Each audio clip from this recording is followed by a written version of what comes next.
For Robin, it's been a struggle. Constantly gnawing at her, grief refuses to leave her alone.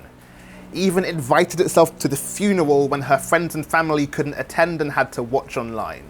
Abdul's been feeling lifeless from the living room when grief cold called him.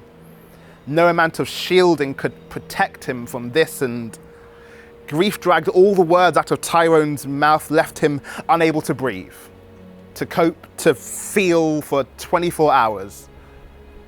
The next day, Tyrone went back to working from home. Sometimes grief still visits him in different guises, is an email he wasn't expecting. It suggests itself on YouTube and is a friend he might know on Facebook, and Tyrone's learnt to let grief be a part of his life now. And sometimes grief isn't poetic. It just hurts. And it hurts, and it hurts, and whilst we're in lockdown, it feels like grief has nowhere else to go, because grief doesn't social distance, grief doesn't wash its hands, sometimes grief just sucks.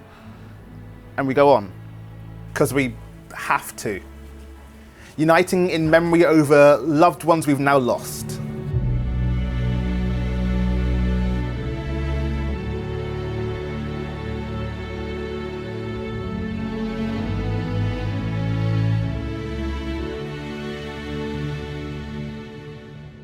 Robin and the girls have traded beer gardens for webcams. £6 glasses of red have now become bottles from Tesco's, and they drink to share stories of the past.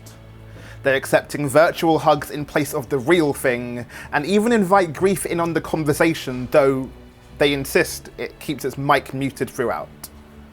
Abdul's been ordering takeaways and Amazon deliveries, and being the essential worker that it is, grief always delivers.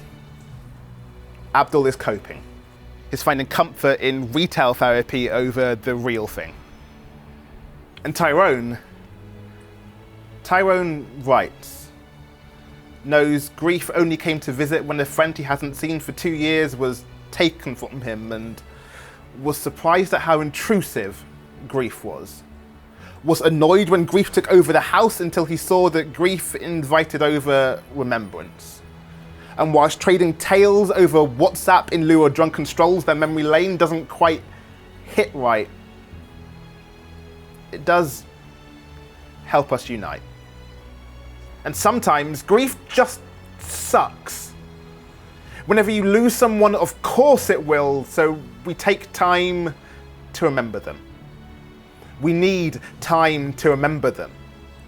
Time to let grief turn into love.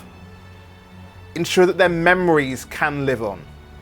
Ensure that we can leave some memories for others that will be worth grieving over.